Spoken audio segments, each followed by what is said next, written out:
Namadu wa nasalli ala Rasulihil Kareem. Uh, Welcome, ladies and gentlemen of the press. Uh, the Deputy Prime Minister, Foreign Minister, Senator Mohammad Ishaq Dar, received a call from the US National Security Advisor, Michael Waltz, on 4th February 2025. The US NSA conveyed President Trump's appreciation and thanks for the government of Pakistan's efforts in countering terrorism.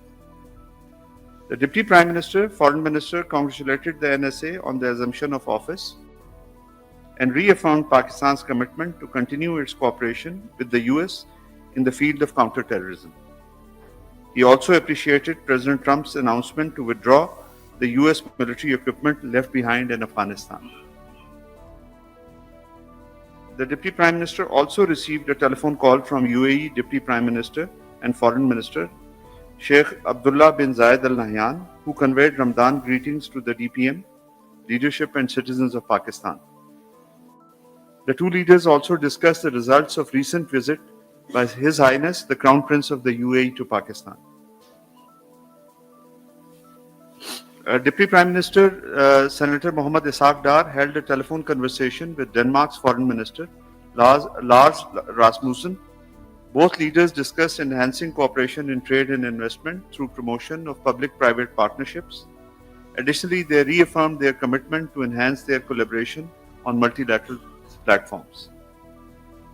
The Deputy Prime Minister, Foreign Minister had a telephone call with the Foreign Minister of Azerbaijan. The Deputy Prime Minister expressed gratitude for the warm hospitality received during recent visit of the Prime Minister of Azerbaijan. Recent visit of the Prime Minister to Azerbaijan. The two leaders agreed to work closely to accelerate the implementation of the discussions and decisions made regarding trade and investment during the visit. The sixth round of Pakistan-Italy bilateral political consultations was convened on 28 February in Rome. Pakistan's side was led by Foreign Secretary Ambassador Amna Baloch, and the Italian delegation was led by Secretary General Riccardo Guariglia.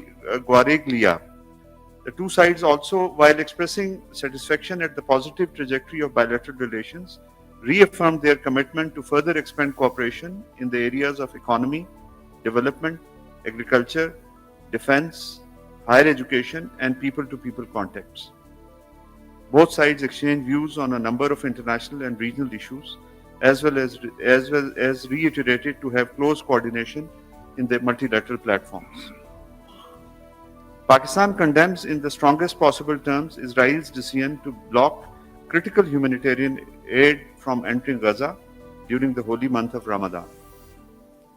This latest action is part of Israel's systematic campaign to deny much-needed humanitarian aid to millions of Palestinians in dire need. This constitutes yet another blatant violation of international law by the occupying power and could imperil the ceasefire agreement. We call on the international community to ensure unrestricted humanitarian access to Gaza and to hold Israel accountable for imposition of collective punishment through denial of humanitarian aid to millions of civilians. We reject the remarks made by Indian External Affairs Minister on Jammu and Kashmir during an event at Chatham House, London, held on 5th March 2025. The remarks misrepresent the ground realities and contravenes the international law. Jammu and Kashmir is an internationally recognized disputed territory. The relevant UN Security Council resolutions stipulate that the final status of the Jammu and Kashmir is to be determined through a free and impartial plebiscite under the UN auspices. India's prevarication cannot change this reality. We also wish to underscore that any electoral exercise pursuant to Indian Constitution cannot serve as a substitute to grant of right to self-determination. Similarly, the decades-old grievances of the Kashmiri people cannot be meaningfully addressed through economic activity down the barrel of a gun. Instead of making baseless claims about Azad Jammu and Kashmir, India should vacate the large territories of Jammu and Kashmir under its occupation for the last 77 years. It must realize that a peaceful settlement of the Jammu and Kashmir dispute, in accordance with the relevant UN Security Council resolutions and wishes of the Kashmiri people, is imperative for a lasting peace in South Asia. Announcements.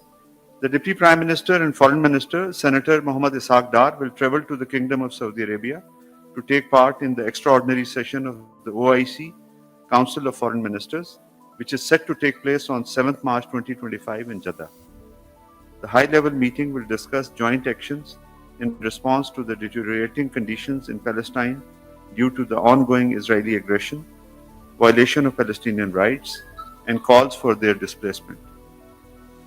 At the upcoming OIC CFM session, the Deputy Prime Minister and Foreign Minister will reaffirm Pakistan's steadfast support for the Palestinian cause and emphasize its principled position. He will advocate for the full withdrawal of Israel from all occupied territories, including Jerusalem, denounce the unacceptable proposal for further displacing Palestinians, and call for restoration of the inalienable rights of the Palestinian people, such as their right to return to their homeland and the establishment of a viable, contiguous and sovereign Palestinian state based on the pre-June 1967 borders with Al-Quds al-Sharif as its capital. I thank you.